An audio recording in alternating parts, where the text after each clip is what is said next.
ISKCON BBT founder charges Divine Grace Srila Prabhupada Ki Jai. Jayam Vishnupad Paramahamsa Paravijakacharya Satirata Sri Srimad. Divine Grace Srila Bhaktisaranta Goswami Maharaj Ki Jai. Ananti Kori Vaishnava Brinda Ki Jai. Namachar Srila Haridas Thakur Ki Jai. Premsa Gaho Sri Krishna Chaitanya Prabhu Nityananda Shri Advaita Gadadhar Siva Sri Gaura Bhakta Vrinda Ki Jai. Sri Sri Radha Krishna Gopinath Shami Kundari Kund Giri Govardhana Ki Jai. Sri Vrindavan Dhama Ki Jai. Sri Mayapur Navadip Dhama Ki Jai. Jagannath Puri Dhama Ki Jai. Harinam Sankirtan Ki Jai. Brihat Mridanga Transcendental Book Distribution Ki Jai. Gaura Premananda Haribo. All glorious assembled devotees. All glorious assembled devotees. All glorious assembled devotees. All glorious to CC Guru and Guranga.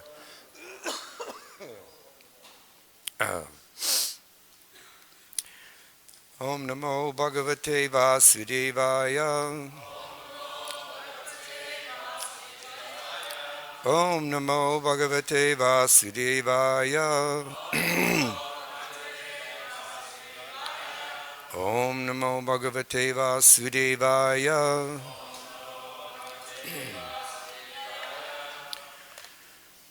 I just have to apologize if I cough a lot. I can't. I've taken stuff, so but still not stopping very good. Okay, Canto 1, Chapter 19, text number 6. Right, number 6. Ya Vai Lasach Sri Tulasi Vimishra Krishnangri Renu Abhyadi Kambu Netri Punati Lokan Ubayatra Seshan Kas Tam Na Sevata Marishamanaha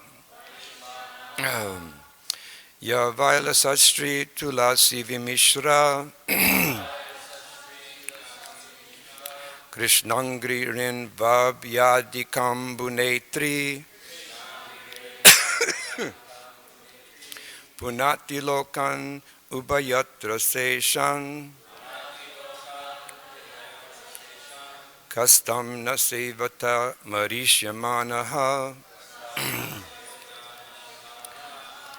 Yavaila Sach Krishtulasi Vishmishra Krishnangri Rin Babhyadi Kambunetri Punati Lokan Ubayatra Seshan Kastam Na Sevata Marishamanaha. So, could we have someone chant?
Mataji's?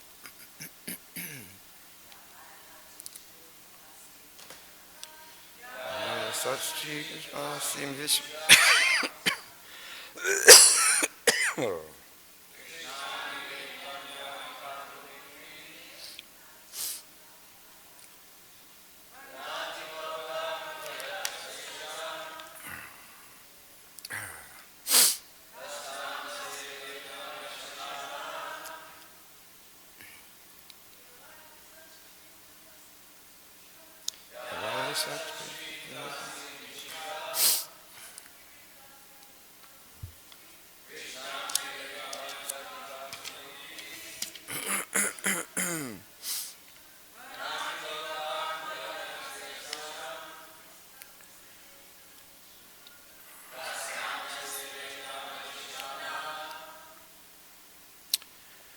Word for word meaning. Ya, the river which. Why? Always. Lasat, floating with. Sri Tulasi, Tulasi leaves. Vimishra, mixed.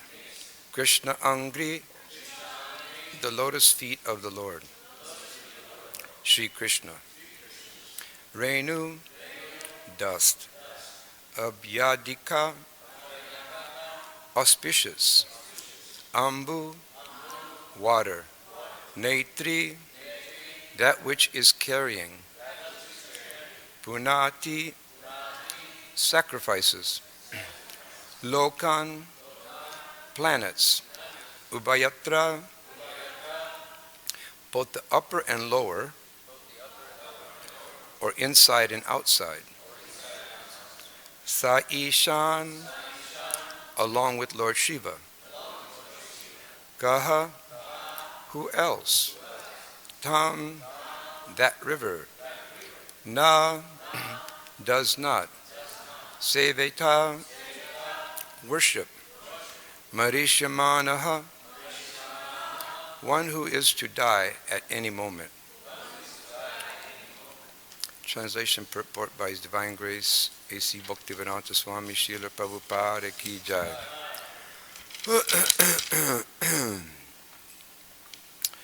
The river Ganges, by which the king sat to fast, carries the most auspicious water, which is mixed with the dust of the lotus feet of the Lord and tulasi leaves. Therefore, that water sanctifies the three worlds inside and outside, and even sanctifies Lord Shiva and other demigods. Consequently, everyone who is destined to die must take shelter of this river.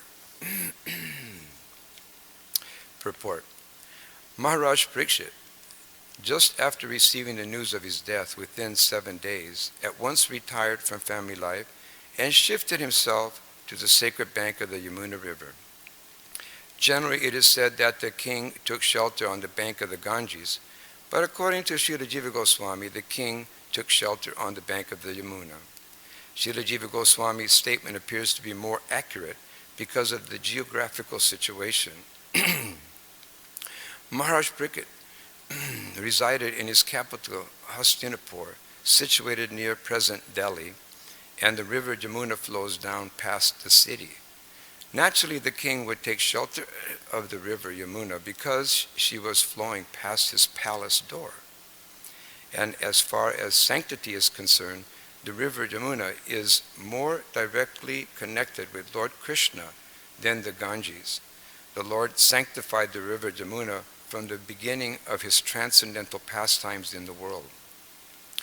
While his father Vasudeva was crossing the Yamuna with the baby Lord Krishna for a safe place in Gokula on the other bank of the river from Mathura, the Lord fell down in the river, and by the dust of his lotus feet, the river at once became sanctified.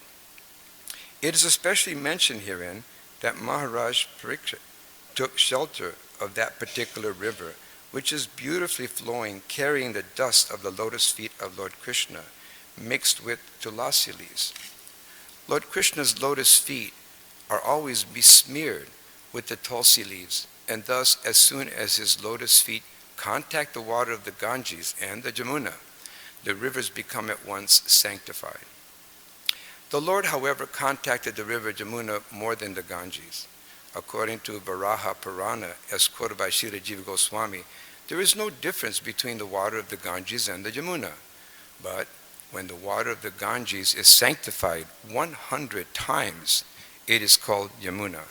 Similarly, it is said in the scriptures that 1,000 names of Vishnu are equal to one name of Rama, and 3 names of Lord Rama are equal to one name of Krishna. Oh, made it through that. Sorry, I have to apologize. I'm just somehow going through some karma. Okay.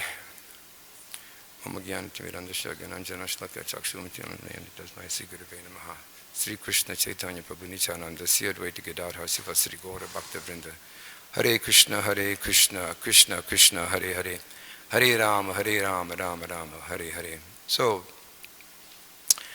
very interesting here that in the next verses ahead, going ahead, it's very auspicious that King Parikshit came to the Jamuna because there he meets Sukadeva Goswami, and there we hear the Srimad Bhagavatam. So these rivers like the Yamuna and the Ganga, as it says here, it's been sanctified by the lotus feet of the Supreme Lord, whose feet are besmeared with the Tulsi Devi. And we know that Tulsi is so important in just the daily worship in our temples. We offer Tulsi on each preparation that's cooked. We have Tulsi Puja.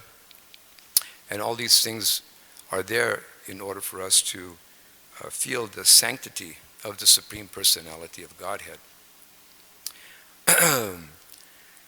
I was thinking that, I want to read this. I almost forgot. I'm a little bit slow today, so forgive me. I just wanted to read a little something about the Jamuna that I had found on the internet. It'll just kind of give us a background of the Jamuna. Okay. Jamuna, also known as Kalindi, along with the Ganges, is the most holy and famous river of India. She begins her course high up in the Himalayas at Yamuna Natri and flows down the plains specifically to come to Vrindavan. It is often said that rivers are the lifelines of any civilization. This situation is a perverted reflection arising from Yamuna being the lifeline of Lord Sri Krishna's pastimes in the land of Vraj. We see that in all the pastimes of Lord Krishna, Yamuna Devi is always there, enhancing the mood and sweetness of the pastimes of Krishna. Would take his cows,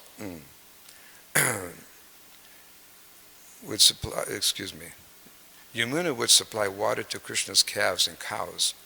Yamuna's water was sweeter than the sweetest of all nectar. Always at perfect temperature within these waters of the Yamuna, he would have swimming and splashing and all different kinds of sportive games with the gopas in Shankya Ras, mellow of friendly relationship. Sri Jamuna Devi also served as the playground for Nauka Vihar, the playful boating pastimes of Sri Sri Radha and Krishna, and many other Madhurya Ras, mellows of conjugal love, pastimes for Krishna and the gopis in the enchanting moonlit nights of Vrindavan. When Krishna requested Srimati Radharani to descend with him to earth, she replied, "I do not feel happiness anywhere where river Yamuna, the forests of Vrindavan, and Gokuldham are not there.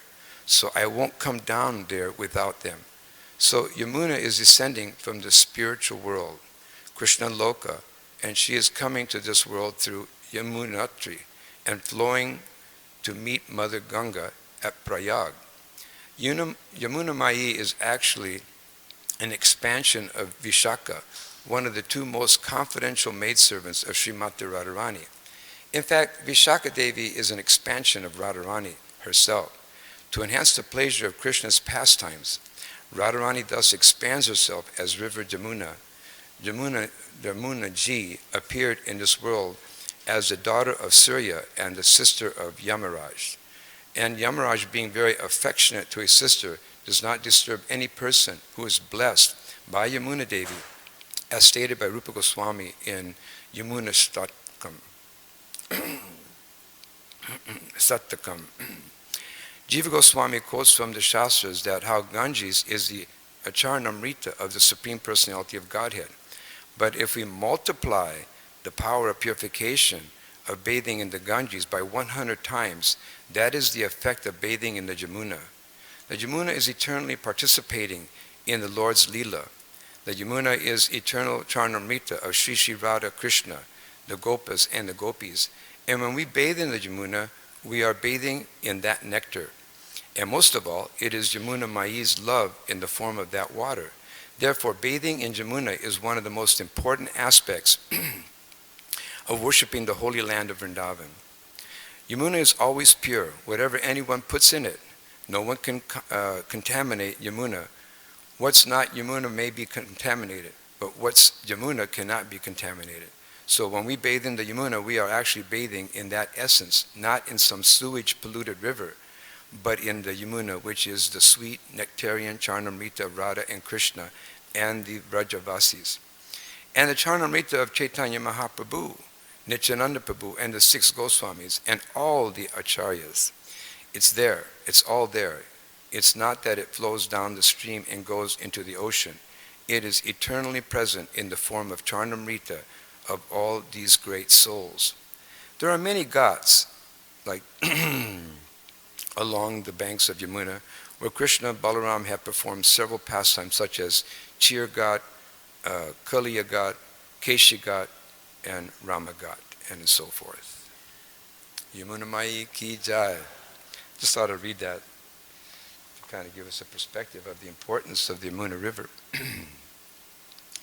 And at the same time, I thought it was kind of important in this particular context to speak that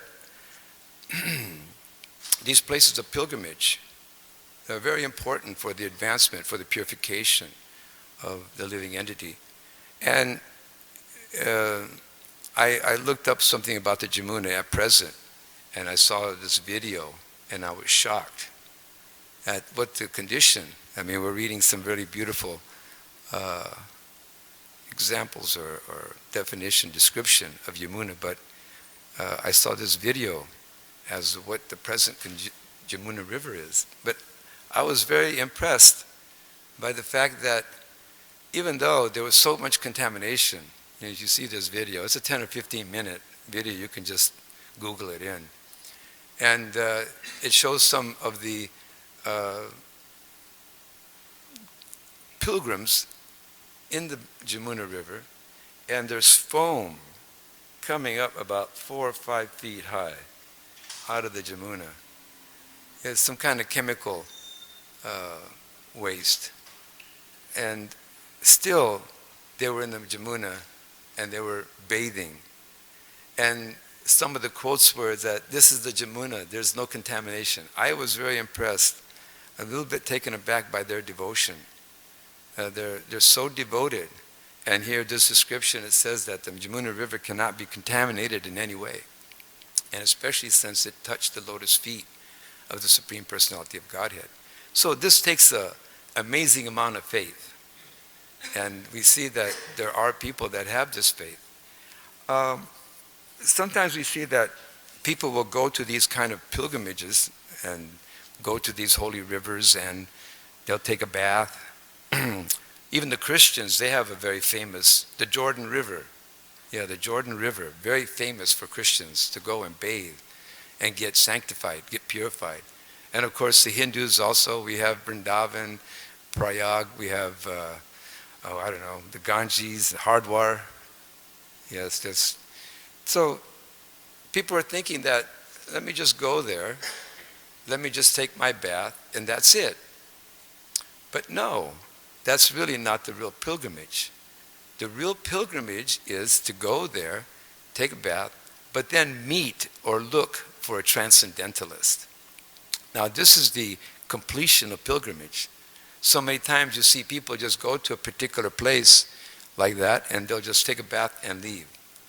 And this time when I was in India, we have a shipper. He ships all the goods for the buffet, the Govindas, and we've known him. I've known him since he was 18 years old, and now he's something like 40 something, 2 kids and everything. So a long time. Very good relationship with him. I've come to his home. I've stayed at his home. There's so many things he's done for us. And when I go to visit him in his office, I see him there. He's got a pad and he's writing Ram, Ram, Ram, Ram. I think he does it like 1,000 Rams a day. Ram, Ram, Ram, Ram, Ram, Ram, Ram. And then at a particular point, he's also a Durga Ma. He also worships Durga. So he's got Ram and he's got Durga. And then we came to his office, and on many occasions he's asked me, why don't you come on a darshan, a parikrama with me? I said, I ain't got time. So this time when I went there, he said, hey, I'm going to Hardwar. Why don't you come with me? And I was thinking, oh God, there's so much to do here and everything. He said, no, come on, let's go together. I said, what are you going to do there? What do you do? So he said, well, I'll get up real early, I'll get in a car, and we'll drive there at, breakneck speed. He's got a driver, he doesn't drive. But, he said, we'll zip there, he tells me, very, very quickly. And I said, then what you do? And he said, I'll take a bath. And I was looking at some weather report, and it said it's practically snowing there. So, that was like a turnoff. and then he said, then I said, well, then what? He said, we'll take some Mahaprasad, and we'll get in the car, and we'll come back to Delhi. And I was saying, oh my God, this is what they think is darshan. This is what they think. They go to a famous place, a very beautiful place like Hardwar, which is actually very auspicious and purifying. But they go there just to take their bath. Why? Well, he's writing Ram, Ram, Ram, and he's worshiping Durga for 2 reasons. He knows that as a businessman, you have to do sinful activity. You can't avoid it. It's there. It's part of it. You have to do a little bit of cheating. Like this thing, for you I make no profit, that kind of a thing. It's funny. But yeah, it's a particular lifestyle. So they know they need to go periodically, and they need to get purified at these particular places. But the unfortunate fact is they don't understand what the real principle is. They really don't want to meet someone that can tell them what the real purpose of life is. They're just going there to get purified. But what's really important on this particular issue, though, is that they don't realize that really the importance of a holy place is, or a place of pilgrimage, it's due to the presence of the transcendentalists and the yogis and the bhaktas. That's the real essence of that particular pilgrimage site. Like, for instance, it's described in the Bhagavatam that when someone goes to the river Ganges or the Jamuna and they take bath, their sinful activities are washed away into the Jamuna, into the Ganga. But it says that the pure devotee of the Lord, those that are fully absorbed in the hearing and chanting of the Supreme Lord and residing within that place, they sanctify the Jamuna and the Ganga from these sinful activities. This is the power of a pure devotee of the Lord. They sanctify that particular place, and that's what makes that pilgrimage place powerful. Because all the sins, how many people are going there and they commit so many sinful activities, and they're leaving so much there. And who sanctifies it? The pure devotees of the Lord, who are completely absorbed there and worshiping Krishna. And so we need to have that kind of a person, that kind of association. And what kind of a person is that? In other words, there's so many sadhus there. So many. We don't know who's who practically. But Krishna, he identifies his pure devotee. He says, Testam satatam yuktanam bhajatam priti purvakam, dadami buddhi yogam tam yenya mancha. What's that? Thank you. I'm trying to think of what to say, and I'm trying to think about how to not to cough at the same time. So, Testam satatam yuktanam. This means constantly. That person's constantly, Prabhupada said 24 hours a day. Bhajatam, chanting, glorifying, in the 9 processes of Krishna consciousness, fully absorbed in bhajatam. And priti purvakam. Priti purvakam means that with love and devotion. So that is the type of person that we want to meet when we go to this pilgrimage site. That's the kind of individual that would make that particular pilgrimage the proper understanding of having a pilgrimage, by meeting such a great soul. And Srila Prabhupada said that what is a symptom of a person that performs this love and devotion to Krishna? What is the epitome of that love? And Srila Prabhupada described that the epitome of that love is that devotee, his love for Krishna is exhibited by his intense desire to glorify the Lord, to have his Lord's name broadcast everywhere throughout the whole world.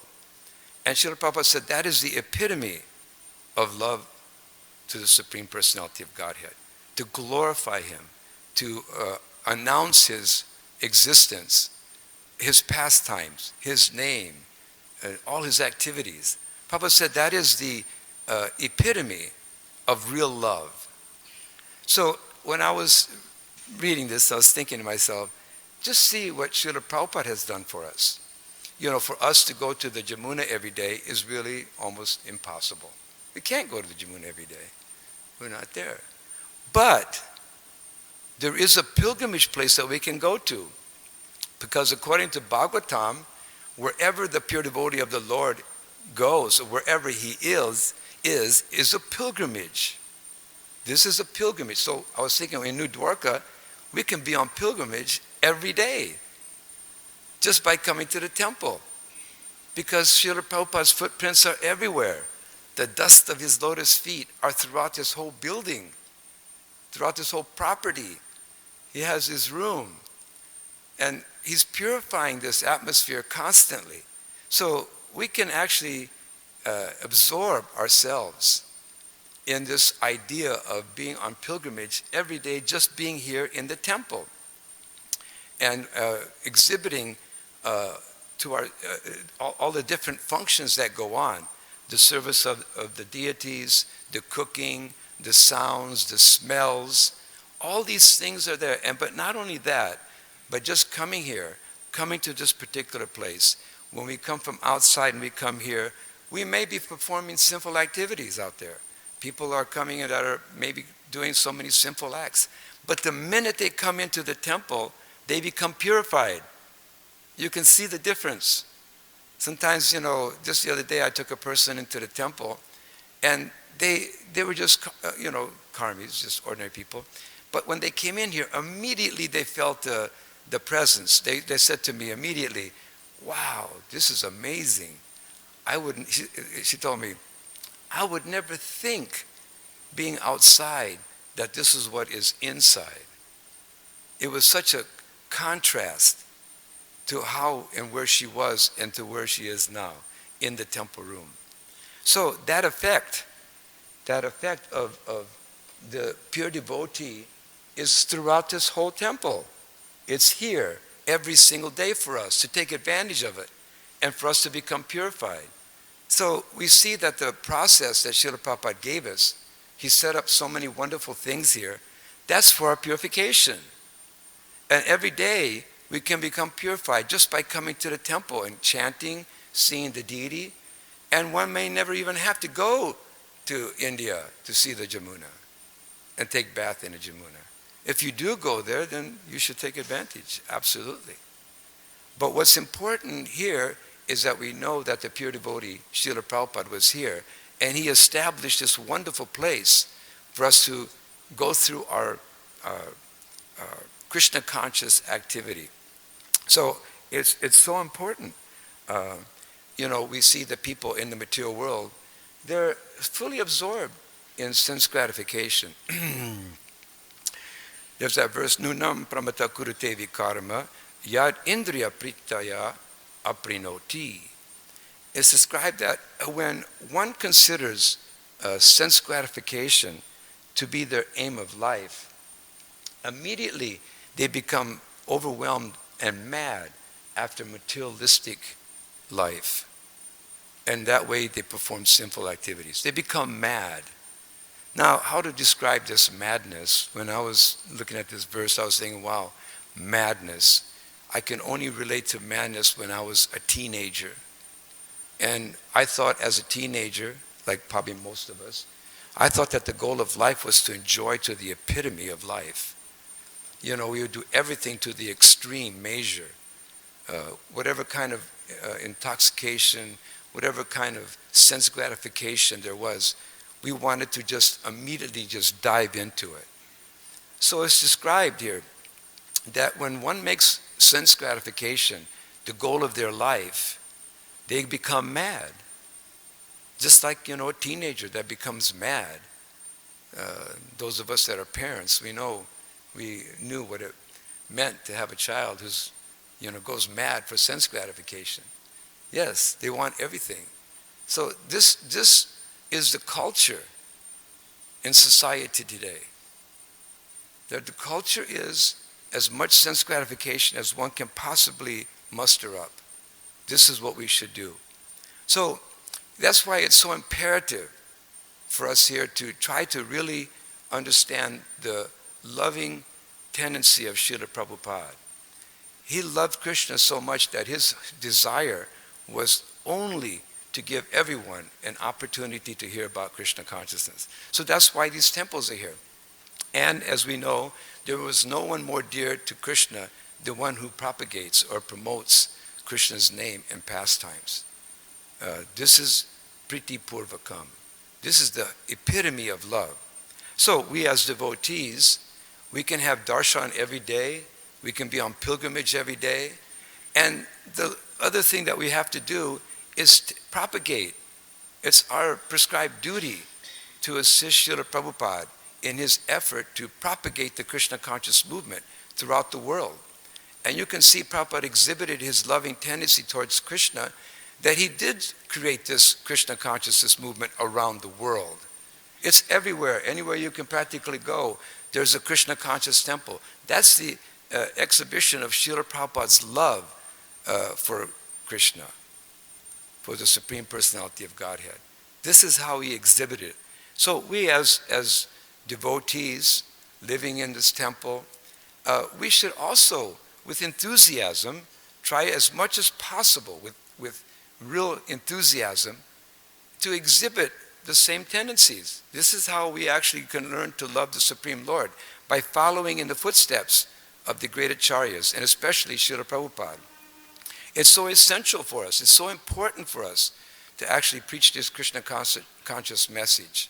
It's essential. It's actually for our advancement. And we have so many great opportunities. And we see here King Parikshit, at the end of his life, he wanted to spend that time simply hearing and chanting about the Supreme Lord. And it was to his benefit that Sukadeva Goswami came and gave him the Srimad Bhagavatam, recited the Srimad Bhagavatam. So every day we hear the Srimad Bhagavatam here.